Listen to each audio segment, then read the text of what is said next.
चलो बच्चों, तो आज हम लोग अकाउंट में ये सेकंड चैप्टर कंटिन्यू करें, final accounts of a partnership firm.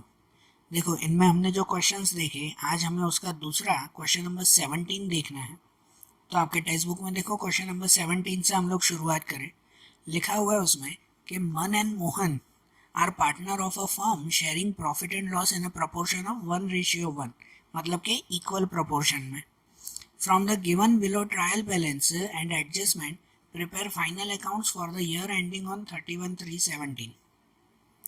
देखो, कोई भी क्वेश्चन रीड करते हैं तो मैंने क्या बताया था, सबसे पहले चेक करो कैपिटल और करंट, तो वो बनाने हैं दोनों। तो हाँ, इसमें देखो ट्रायल बैलेंस में आखिरी में करंट अकाउंट भी दिया हुआ है, ना करंट अकाउंट भी, मतलब इसमें करंट अकाउंट भी तैयार करना है।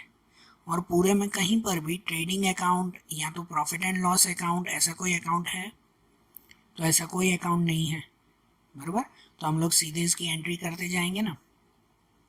तो सबसे पहले जो है वो ये सब अकाउंट्स तैयार कर लो, जिसमें सबसे पहला ट्रेडिंग अकाउंट देखो, ट्रेडिंग अकाउंट ऑफ मन and Mohan for year ending 31/3/17। ऐसे ही दूसरा बना वो प्रॉफिट एंड लॉस अकाउंट, फिर profit and loss appropriation account, इनके बाद कैपिटल अकाउंट। अब यहाँ पे कैपिटल अकाउंट छोटा ही बनाएंगे क्योंकि इसमें तो एक ही एंट्री आएगी ना, करंट अकाउंट भी बनाना है हमें, तो कैपिटल अकाउंट में एक ही एंट्री आती है तो छोटा सा बनाएंगे।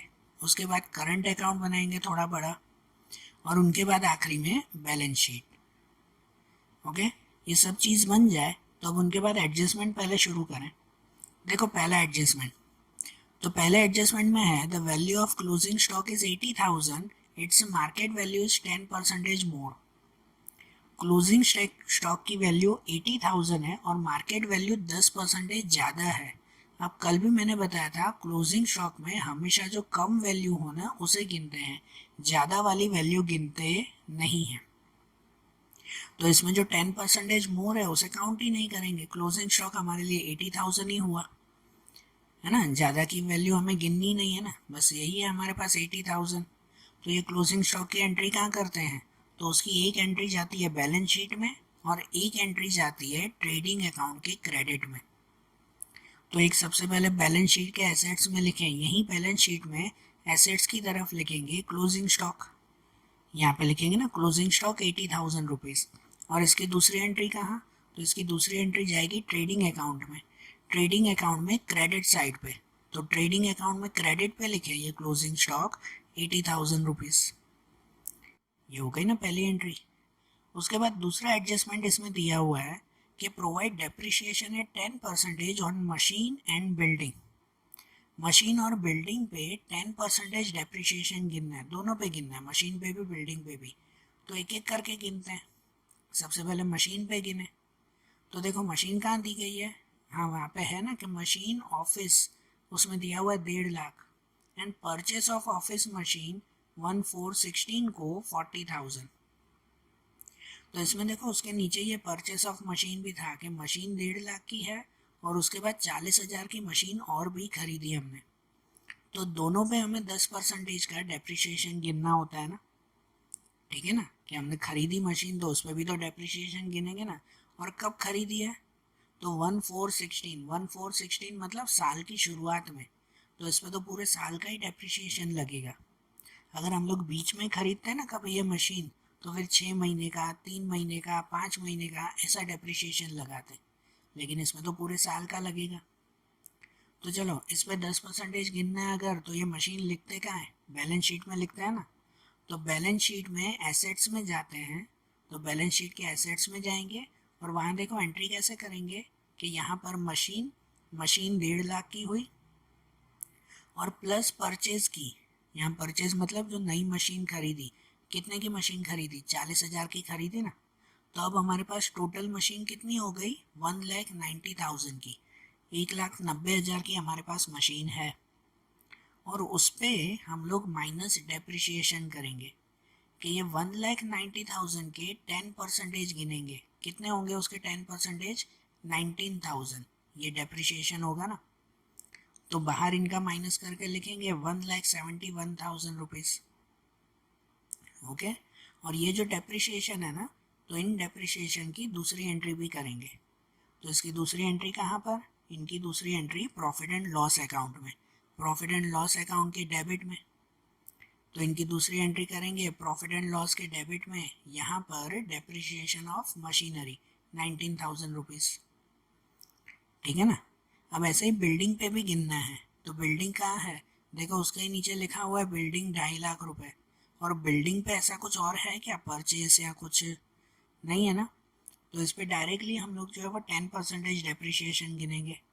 ये बिल्डिंग भी कहाँ लिखते हैं, तो ये भी पहले एसेट्स में, तो ये भी पहले बैलेंस शीट के एसेट्स में जाते हैं। बैलेंस शीट में गए, वहाँ पे एसेट्स में लिखा बिल्डिंग ये 2.5 लाख रुपए, और उसमें से माइनस डेप्रिसिएशन 10%। तो इस 2.5 लाख के 10% कितने होंगे, 25,000 रुपये। तो उसमें से ये 25,000 माइनस करेंगे तो बाहर अमाउंट बचेगा 2,25,000। और ये जो डेप्रिसिएशन है ना 25,000 का, उसकी दूसरी entry profit and loss account में। तो इसकी दूसरी एंट्री करेंगे प्रॉफिट एंड लॉस में, ये भी प्रॉफिट एंड लॉस के डेबिट में। वहीं पे ही मशीनरी के नीचे ही लिखेंगे डेप्रिसिएशन ऑन बिल्डिंग 25,000। हो गया ना ये भी, बराबर। अब उसके बाद है नंबर 3 का एडजस्टमेंट कि debtors of 10,000 become insolvent, 50% amount will be received as per instruction of this receiver, provide 5% bad debt reserve। पता है वो डेप्टर वाली एंट्री करते हैं ना, बैड डेट रिजर्व वाली, जो 2 फॉर्मेट बनाते ही हैं, इसमें भी वही एंट्री है। क्या दिया हुआ है कि डेप्टर ऑफ 10,000 बिकम इंसॉल्वेंट, कि कोई 10,000 के डेप्टर थे जिनसे हमें 10,000 रुपये लेने थे, वो अभी इंसॉल्वेंट हो गए, मतलब अब वो पैसे देने लायक नहीं है।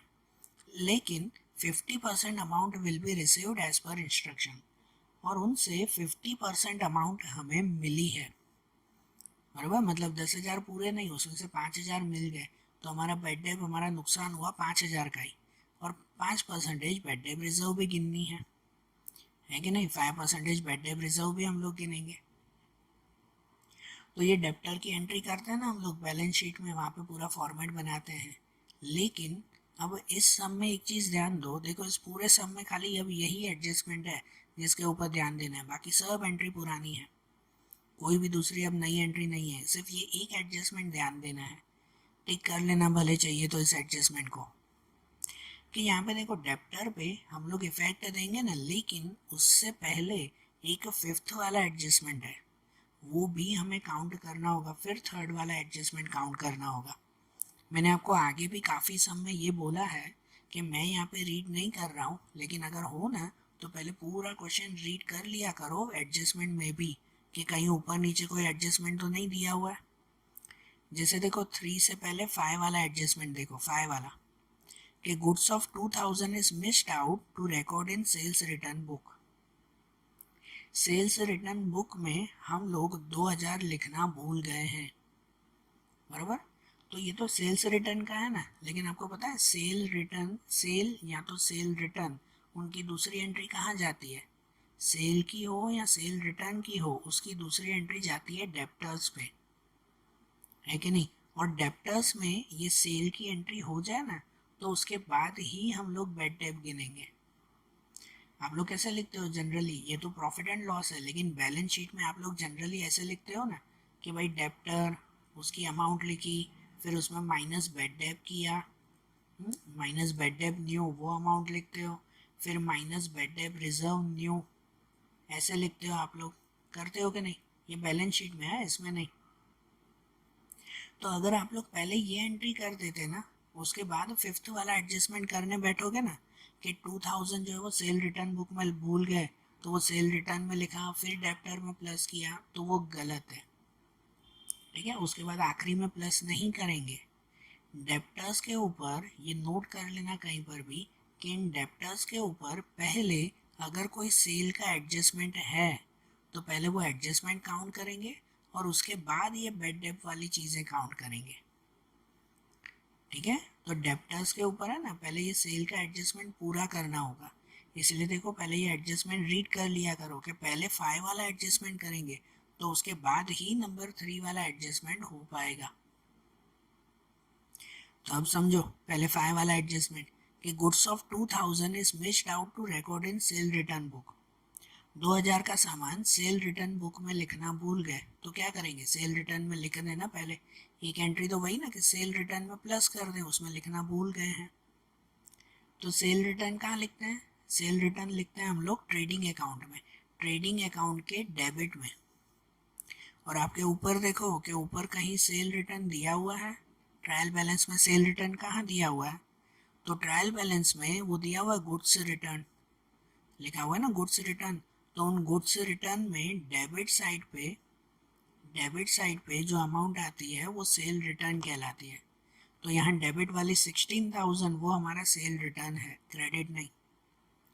तो हम लोग ट्रेडिंग अकाउंट में जाएं और ट्रेडिंग अकाउंट के डेबिट में लिखें, ट्रेडिंग अकाउंट के डेबिट में यहाँ पे लिखें सेल रिटर्न 16,000 रुपीज़, और उसमें जो ये फिफ्थ वाला एडजस्टमेंट था कि प्लस अनरिकॉर्डेड 2000 अनरिकॉर्डेड है ना, तो टोटल सेल रिटर्न कितना हो जाएगा, 18,000 हो जाएगा। 16,000 प्लस 2000 ऐसे आ जाएगा ना उसका, समझ आई बात। और इसकी दूसरी एंट्री, तो सेल रिटर्न की दूसरी एंट्री कहाँ जाती है, उसकी दूसरी एंट्री जाती है डेप्टर्स पे, बराबर।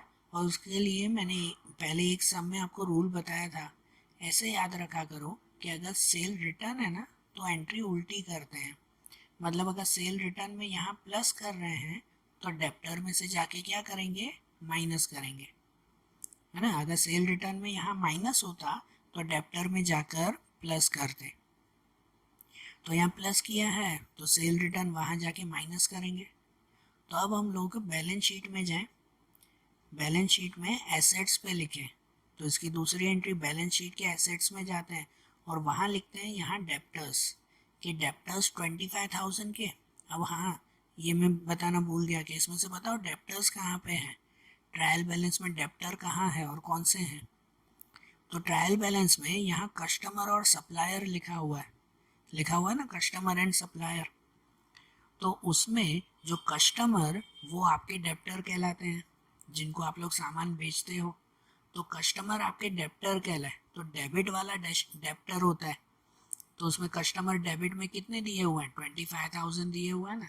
तो ये हुआ आपका डेप्टर 25,000 का, और उसमें से माइनस अनरिकॉर्डेड सेल रिटर्न 2,000 के, बराबर।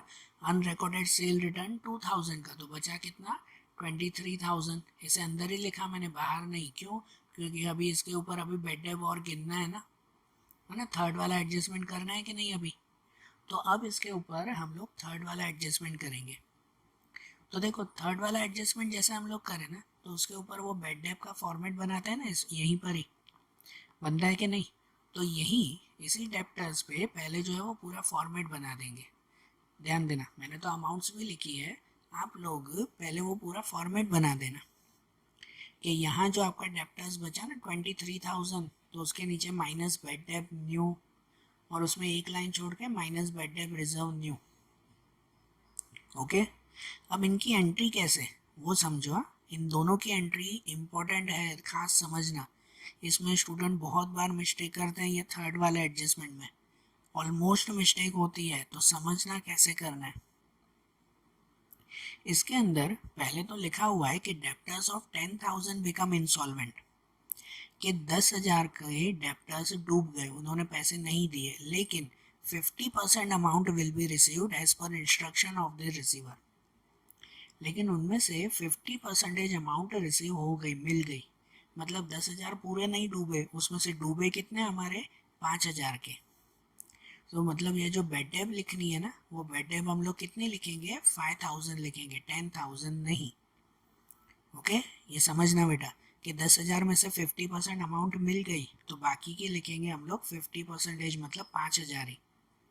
तो ये 23 में से 5 माइनस करेंगे तो बचेगा कितना, 18,000 रुपीज़। और उसके ऊपर जो दिया हुआ था ना कि 5% बेड डेब रिजर्व गिननी है, तो उन पे 5% बेड डेप रिजर्व। लेकिन यहाँ ध्यान दो कि ये बेड डेप रिजर्व 18,000 पे काउंट होगी नहीं। आगे के हर सम में हम लोग यही काम कर रहे थे कि बेड डेप में से जो माइनस किया, जैसे ये 18,000 मिला तो उसके 5% गिन लेते थे। सब सम में हमने ऐसे ही किया, लेकिन यहाँ नहीं होगा। क्यों क्यों नहीं होगा पता है, क्योंकि यहाँ पे बेड डेप रिजर्व उस अमाउंट पे गिनेंगे कि जिसपे पूरी बेड डेप काउंट की गई हो। समझो, पहले एक थियरी समझो। देखो यहाँ जो बेड डेप का दिया हुआ ना कि 10,000 के हमारे पैसे डूब चुके थे, लेकिन उसमें 50% फिर मिले। तो ये 50% जो मिले हमें, क्या वो मिलने के चांसेस थे? चांसेस थे मिलने के? नहीं, वो तो बाय चांस मिल गए। बाकी डूबे हुए तो हमारे पूरे 10,000 ही थे ना। तो बेड डेप रिजर्व है ना, हमेशा डूबे हुए पैसों पे ही गिनते हैं, पूरे पैसों पे। उसमें से जो वापस मिल गया ना, उसे बेड डेप रिजर्व में काउंट नहीं करते। तो यहाँ भले ही हमने बेड डेप में 5,000 ही लिखा, लेकिन बेड डेप रिजर्व में हमें पूरे 10,000 डूब चुके हैं ऐसे गिनेंगे। मतलब पता है, इसकी एंट्री हम लोग रफ में फिर करेंगे। कि रफ में एक एंट्री करेंगे कि हमारे डेप्टर कितने थे, तो डेप्टर 23,000 के बचे हुए ना, है कि नहीं? यहाँ नहीं बचे थे, ये सेल रिटर्न को काउंट किया तो 23 के बचे ना। उसमें से हमने बेड डेप 5 माइनस किया ना, 5 नहीं, समझो बेड डेप पूरी 10 माइनस हुई। बेड डेप कितनी माइनस हुई? पूरे 10,000, क्योंकि डूबे हुए तो हमारे पूरे 10,000 ही थे, बाकी के 5,000 तो बाय चांस मिले। और बेड डेप है ना, इन बेड डेप रिजर्व वो इन पूरे डूबे हुए पैसों पे काउंट करते हैं। तो इसलिए रफ में इन 23 में से पूरे 10 माइनस करेंगे, 5 नहीं। तो बचेंगे कितने? 13,000। कितने बचेंगे? 13,000। और इस 13,000 के 5% फिर बेड डेप रिजर्व माइनस करेंगे। कि 13,000 के 5% गिनो तो वो बनते हैं 650 रुपीज़। तो वो हम लोग ये बेड डेप काउंट करेंगे 650। तो मतलब ये जो बेड डेप है ना, बेड डेप लिखेंगे यहाँ 5,000 ही, लेकिन गिनेंगे उसे पूरी 10,000 रुपये। समझ आ रही है बात? कि बेड डेप लिखेंगे यहाँ 5,000, लेकिन ये बेड डेप रिजर्व जब गिनना होगा ना, तो उसमें ये बेड डेप गिनेंगे पूरी 10,000 रुपये। तो ये आपको रफ में कैलकुलेशन अलग से करनी पड़ेगी कि बेड डेप रिजर्व 13,000 पे गिनेंगे, 18,000 पे नहीं। समझ आ रही है बात? स्टूडेंट इसमें बहुत बार मिस्टेक करके आते हैं और उतावल में 18,000 के ही 5% गिन लेते हैं, और इस एक मिस्टेक की वजह से पूरा सम बिगड़ जाता है। इस पूरे सम में खाली ये एक ही एडजस्टमेंट है, बाकी सब तो नॉर्मल है। तो ध्यान देना कि इसमें बेड डेप रिजर्व ये पूरे पे गिनना है, 13,000 पे, 18 पे नहीं। तो अब 18,000 में से लिखेंगे तो 18,000 ही, लेकिन माइनस माइनस ये 650 करेंगे, उसके 5% नहीं। तो 18,000 में से अब 650 माइनस, तो बचेंगे कितने? 17,350 रुपीज़ बचेंगे, बराबर। और अब इनकी दूसरी एंट्री कि ये बेड डेप और बेड डेप रिजर्व के बेड डेप में 5,000 हुआ, बेड डेप रिजर्व में 650 हुआ। इनकी दूसरी एंट्री कहाँ करते हैं? दूसरी एंट्री जाती है प्रॉफिट एंड लॉस में। प्रॉफिट एंड लॉस के डेबिट में भी पूरा फॉर्मेट बनाते हैं ना। तो पहले जाएं और प्रॉफिट एंड लॉस के डेबिट में ये पूरा फॉर्मेट बना दें। पहले पूरा फॉर्मेट बना दो, फिर वैल्यू लिखो कि bad debt old plus bad debt new plus bad debt reserve new minus bad debt reserve old. ये पूरा फॉर्मेट आ गया ना। अब इसमें देखो, आपके ट्रायल बैलेंस में कहीं पर भी बेड डेप या बेड डेप रिजर्व दिया हुआ है? आपके टेबल में ट्रायल बैलेंस में है कहीं पर भी? नहीं है ना, कहीं पर भी ये नहीं दिया हुआ है। तो इसका मतलब कि हमें यहाँ ओल्ड में कुछ लिखने की ज़रूरत ही नहीं है। नहीं है तो उसमें डैश कर दो, बेड डेप ओल्ड में डैश, बेड डेप न्यू, तो न्यू वाली अभी गिनी थी ना वहाँ पे 5,000 रुपये। बेड डेप रिजर्व न्यू, तो बेड डेप रिजर्व न्यू भी हमने गिना था 650 रुपये। और बेड डेप रिजर्व ओल्ड नहीं है, तो हम लोग इन दोनों का प्लस कर दें।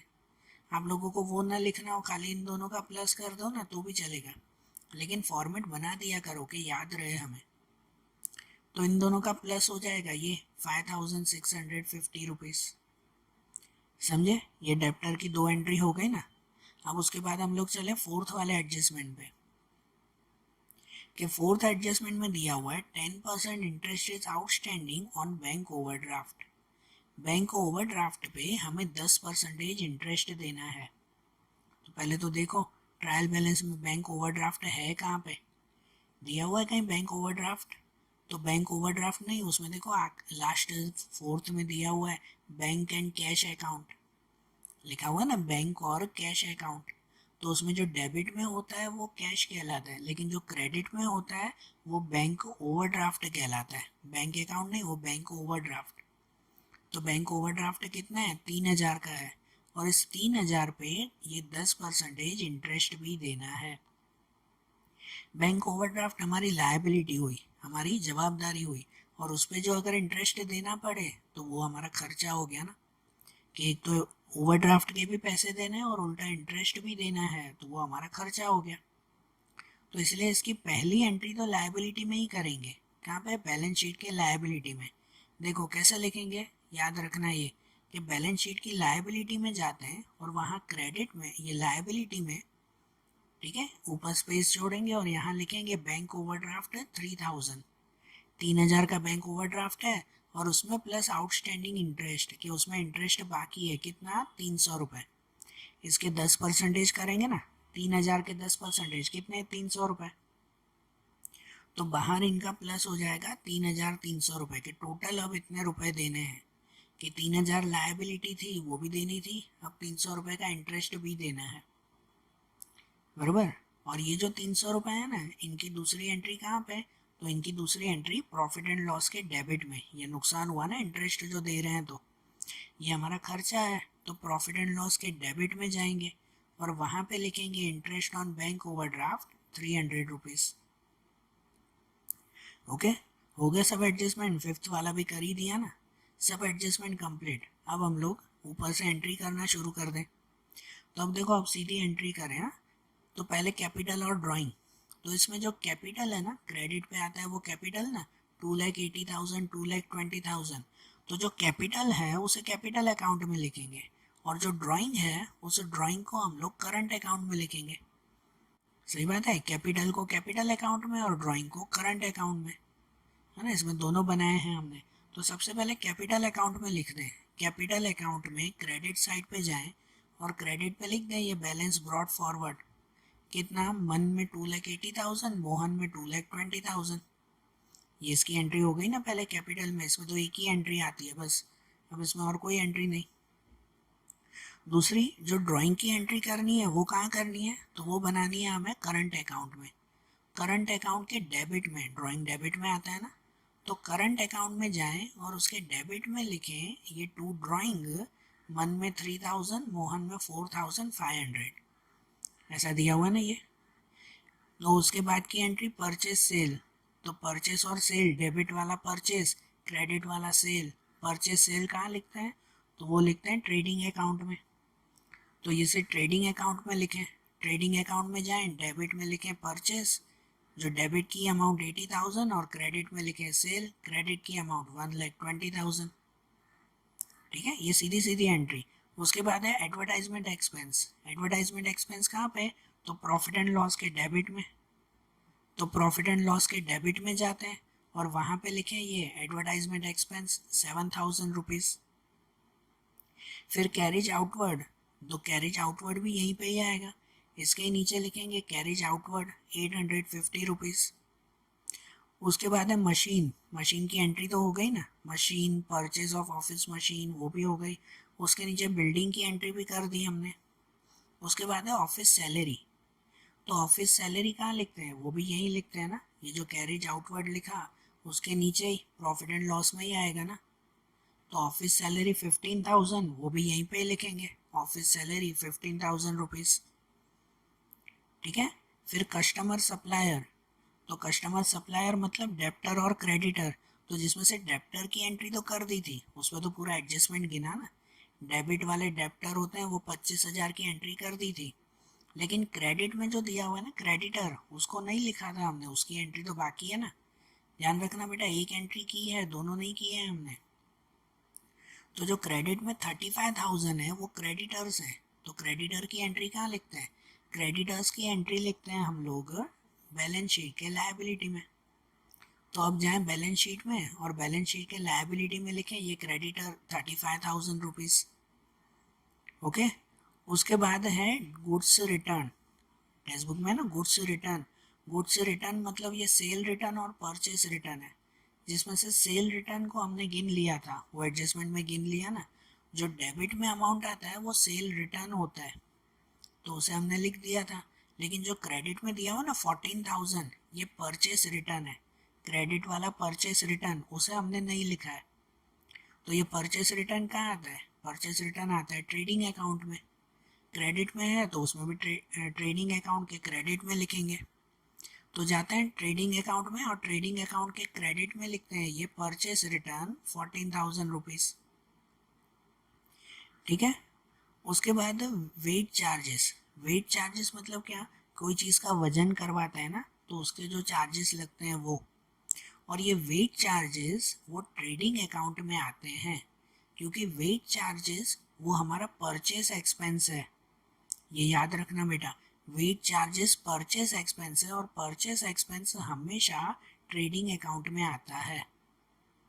तो यही ट्रेडिंग अकाउंट में डेबिट साइड पे एक्सपेंस है तो डेबिट में ही ना, यहाँ परचेस के नीचे लिखेंगे वेट चार्जेस। वेट चार्जेस कितने हैं? 450 रुपीज़। हो गया वेट चार्जेस। उसके बाद लोन ऑफ मंथ, लोन की एंट्री। तो याद करो लोन की वही 3 एंट्री आती है हमेशा। लोन ऑफ मंथ कितना दिया हुआ है? 10,000 रुपये। इस पर इंटरेस्ट कितना, कुछ भी मेंशन ना हो ना तो 6% इंटरेस्ट गिन लेते हैं। और कोई डेट वगैरह दी गई है उसमें? कोई डेट नहीं है, तो इसका मतलब इस पर पूरे साल के 6% गिनेंगे। लेकिन ध्यान दो बेटा, ये जो लोन ऑफ मंथ दिया हुआ है ना, उसमें कुछ एंट्रीज नीचे देखो तो लास्ट थर्ड में दिया हुआ है इंटरेस्ट ऑन लोन, है कि नहीं? इंटरेस्ट ऑन लोन 400 रुपये दिया हुआ है। मतलब जो लोन 10,000 की है ना, ऊपर लोन ऑफ मंथ लिखा हुआ है 10,000 रुपये, उस पर 400 रुपये तो इंटरेस्ट दे चुके हैं, बाकी का इंटरेस्ट आपको काउंट करना है। तो देखो सबसे पहले जो इनकी एंट्री करते हैं, तो पहली एंट्री तो इसकी बैलेंस शीट के लायबिलिटी में जाती है ना। पहले तो पूरे 10,000 की एंट्री करते हैं। तो बैलेंस शीट के लायबिलिटी में जाएं और बैलेंस शीट के लायबिलिटी में लिखें लोन ऑफ मंथ, उसमें पूरे 10,000 रुपये। इस पे इंटरेस्ट देना है हमें, इस पे हमें इंटरेस्ट देना है 6%। तो 10,000 के अगर 6% गिनो ना तो वो होते हैं 600 रुपये। 600 रुपये का इंटरेस्ट देना है। लेकिन इन 600 रुपये के ऊपर 400 रुपये का इंटरेस्ट नीचे लिखा हुआ ही है, दिया हुआ ना इंटरेस्ट ऑन लोन 400 रुपये, मतलब 400 रुपये दे चुके हैं। तो बाकी यहाँ जो लायबिलिटी में लिखते हैं ना, लायबिलिटी में जो बाकी हो वही लिखते हैं। तो यहाँ दूसरी एंट्री करते हैं कि नहीं, इंटरेस्ट ऑन लोन। तो वो इंटरेस्ट ऑन लोन में अब सिर्फ 200 रुपये की एंट्री करेंगे यहाँ पे। ठीक है, यहाँ पे सिर्फ 200 रुपये की एंट्री, क्योंकि बाकी 200 ही है। और इनकी दूसरी एंट्री जब बैलेंस वो प्रॉफिट एंड लॉस में करते हैं ना, प्रॉफिट एंड लॉस में जब एंट्री करते हैं तो वहाँ पूरे 600 रुपये लिखेंगे।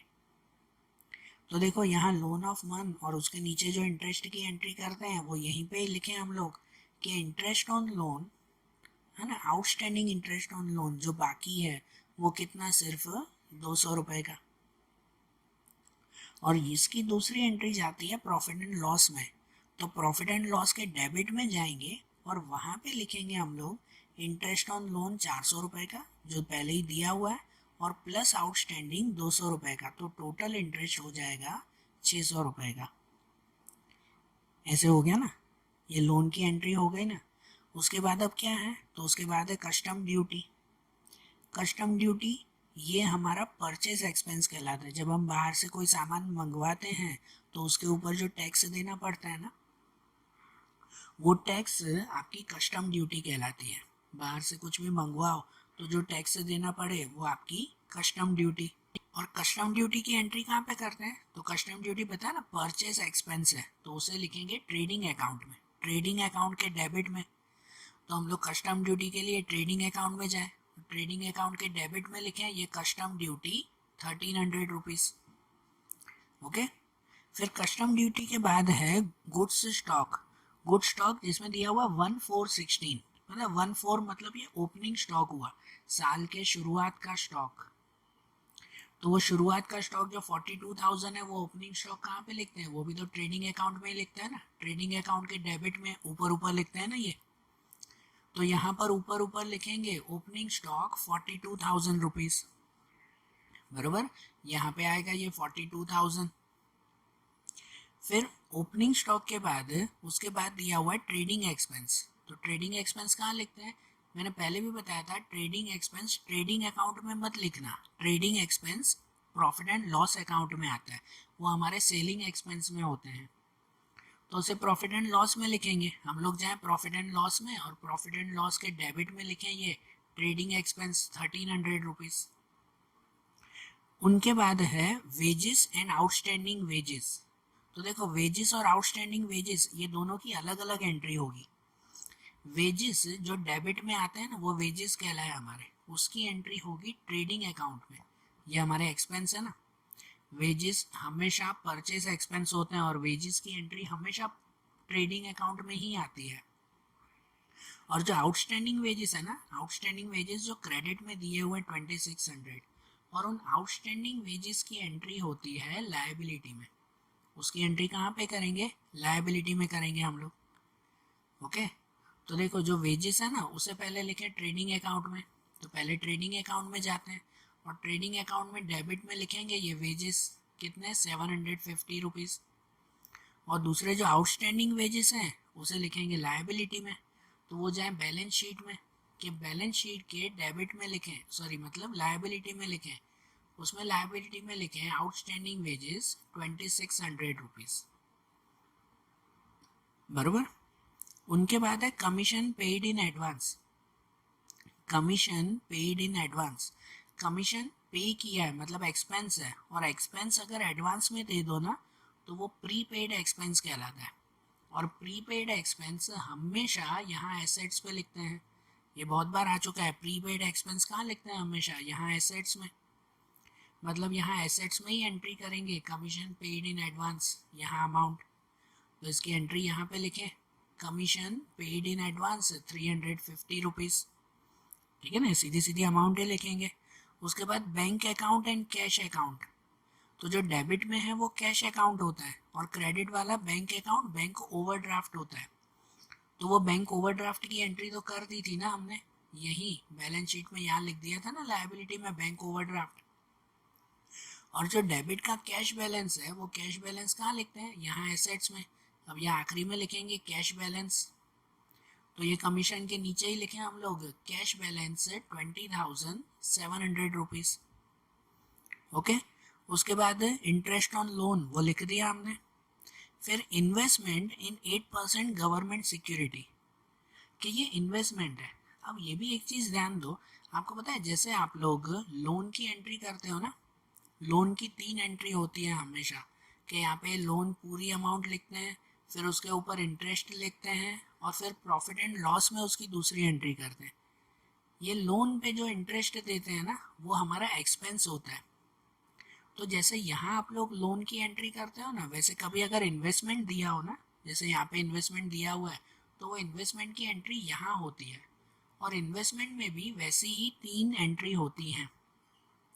पहले पूरा इन्वेस्टमेंट कितने का किया है, तो 30,000 का इन्वेस्टमेंट किया है, फिर उसके ऊपर इंटरेस्ट कितना मिला, इन्वेस्टमेंट किया है तो इंटरेस्ट मिलेगा ना, जैसे इसमें दिया हुआ है 8%, मतलब 8% इंटरेस्ट मिलेगा। और उनकी दूसरी एंट्री प्रॉफिट एंड लॉस के क्रेडिट में इनकम में लिखेंगे कि ये इंटरेस्ट जो मिला ना वो हमारी इनकम हुई। समझ आ रही है बात, देखो लिखेंगे कैसे, कि सबसे पहले यहाँ एसेट्स में ही इन्वेस्टमेंट को एसेट्स में लिखेंगे, कि यहाँ एसेट्स में लिखें पहले इन्वेस्टमेंट, यहाँ पे लिखें इन्वेस्टमेंट इन 8% गवर्नमेंट सिक्योरिटी, कितना इन्वेस्टमेंट है 30,000। और उसी के ही नीचे फिर एंट्री करेंगे उसके इंटरेस्ट की, कि इस 30,000 पे 8% के इन्वेस्टमेंट है ना, तो इस पे 8% इंटरेस्ट, तो गिनो 30,000 के 8% कितने होंगे 2400। तो वो वहीं लिखेंगे कि उसके नीचे लिखें इंटरेस्ट ऑन इन्वेस्टमेंट, उसी के ही नीचे ये इंटरेस्ट ऑन इन्वेस्टमेंट 2400। जैसे लोन में एंट्री करते हैं वो यहाँ करते हैं, इन्वेस्टमेंट में एंट्री यहाँ करेंगे। और ये इंटरेस्ट ऑन इन्वेस्टमेंट की दूसरी एंट्री कहाँ पर, तो इसकी दूसरी एंट्री जाएगी प्रॉफिट एंड लॉस के क्रेडिट में क्योंकि ये इनकम है हमारी। तो दूसरी एंट्री प्रॉफिट एंड लॉस में जाए और उनके क्रेडिट में लिखें यहाँ पर इंटरेस्ट ऑन इन्वेस्टमेंट 2400 रुपीज़, बराबर हुई है एंट्री। और उसके बाद आखिरी में क्या है, तो करंट अकाउंट दिया हुआ है। करंट अकाउंट मन में दिया हुआ है डेबिट में 8,000 और मोहन में क्रेडिट में 12,000। तो ये जो है वो करंट अकाउंट का स्टार्टिंग बैलेंस होता है ना, नहीं करंट अकाउंट में स्टार्टिंग में लिखते हैं बैलेंस ब्रॉट फॉरवर्ड, तो ये डेबिट और क्रेडिट में लिखेंगे। तो इसे करंट अकाउंट में जाएं और करंट अकाउंट के डेबिट में लिखें पहले ऊपर बैलेंस ब्रॉट फॉरवर्ड, जो मन में डेबिट में लिखेंगे 8000 और क्रेडिट में भी लिखें बैलेंस ब्रॉट फॉरवर्ड और उसे मोहन में लिखेंगे 12000। जिसका डेबिट में है वो डेबिट में, जिसका क्रेडिट में है वो क्रेडिट में हो गई ना सब एंट्रीज, क्लियर ना। अब क्या करें, तो अब इसको क्लोज करें सब में। तो सबसे पहले ट्रेडिंग अकाउंट को अगर क्लोज करें तो देखो ट्रेडिंग अकाउंट में वहाँ चेक करें किस साइड का टोटल ज़्यादा है, तो यहाँ का टोटल ज़्यादा है, पहले यहाँ पे लिखें। तो इन तीनों का टोटल ये आया 2,14,000, यहाँ पे भी वही लिखेंगे 2,14,000 और उसमें से ये सभी अमाउंट माइनस करेंगे। तो 2,14,000 में से ये सब माइनस, तो बचेगा कितना 71,500 रुपीज़, ये बचेगा ना 71,500, ये बचेगा ग्रॉस प्रॉफिट, ये मिला वो क्या बचा हमारा ग्रॉस प्रॉफिट। ये ग्रॉस प्रॉफिट को आगे कहाँ ले जाते हैं, तो प्रॉफिट एंड लॉस अकाउंट में, और यहाँ पे ये डेबिट में लिखा ना, तो प्रॉफिट एंड लॉस के क्रेडिट में लिखेंगे हम लोग। तो अब जाएं प्रॉफिट एंड लॉस में और प्रॉफिट एंड लॉस के क्रेडिट में लिखते हैं ये ग्रॉस प्रॉफिट 71,500।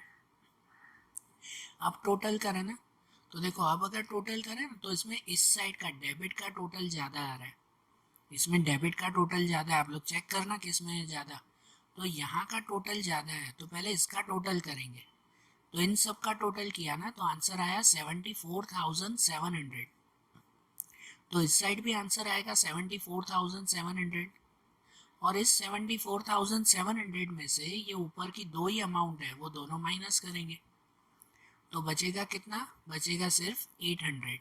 और इस साइड बचा ना क्रेडिट में, तो इसे हम लोग क्या कहेंगे नेट लॉस कहेंगे, ये लॉस हुआ 800 का, समझ आई बात। अब ये जो लॉस है उसे अब आगे कहाँ ले जाएंगे प्रॉफिट एंड लॉस एप्रोप्रिएशन में, कि यहाँ पर ये क्रेडिट में है ना, तो एप्रोप्रिएशन के डेबिट में जाके लिखेंगे।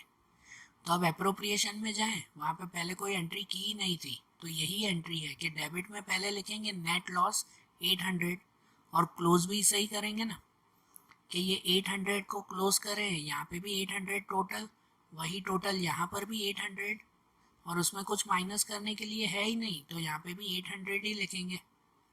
यही 800 डिविजिबल लॉस हुआ हमारा, डिविजिबल लॉस इस तरफ बचा है ना, वो लॉस दोनों में अगर बांट दें मनमोहन में, तो ऊपर क्वेश्चन में दिया हुआ था कि उनका रेशियो 1:1, मतलब कि इक्वली बांटना है हमें, इक्वली बांटेंगे, मतलब दोनों में 400 रुपए इक्वली बांट देंगे हम लोग, ठीक है ना। ये 800 रुपए हैं तो दोनों में 400 इक्वली बांट दिए जाएंगे, क्लियर।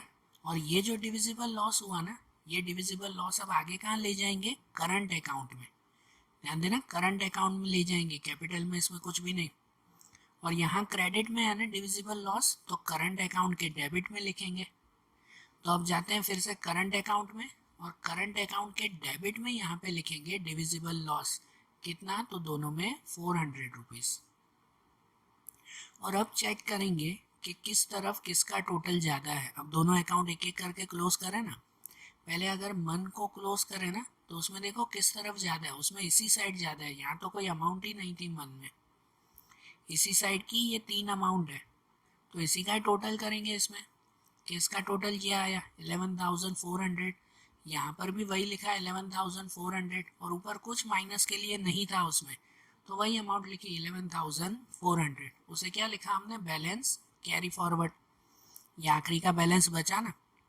और ऐसे अगर मोहन में क्लोज करें ना तो उसमें इस तरफ का टोटल ज़्यादा है, ये 12,000, यहाँ पे ये दो ही है, तो इसमें यहाँ का टोटल करें 12,000 रुपीज़, वही अमाउंट यहाँ पे भी लिखें और उसमें से ये ऊपर के दोनों माइनस करें, तो इसमें कितना बचेगा 7,100 बचेगा। ये 7,100 वो भी बैलेंस कैरी फॉरवर्ड कहलाए। अब जो ये दोनों के बैलेंस बचे ना, ये दोनों, इन दोनों बैलेंस को कहाँ ले जाएंगे, तो आगे बैलेंस शीट में।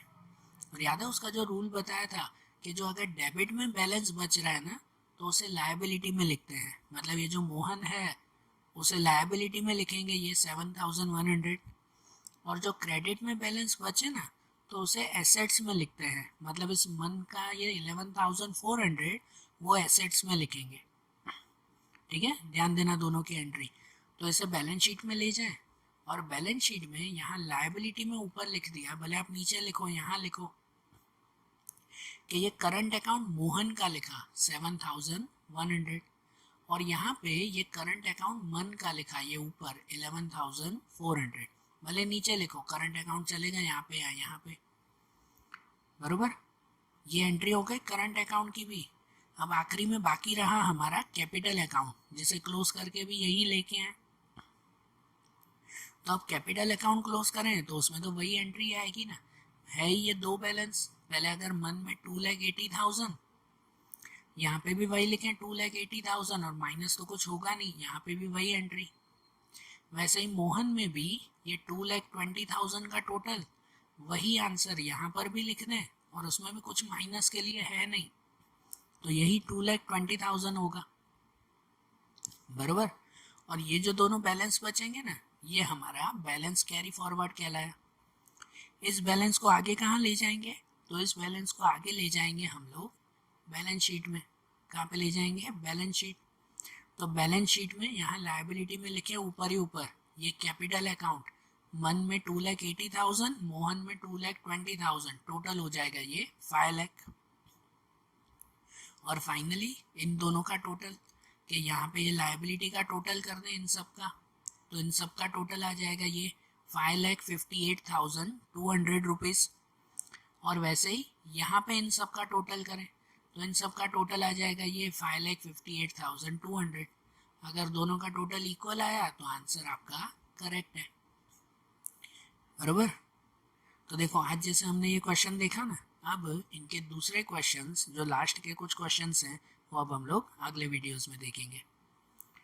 Okay, thank you.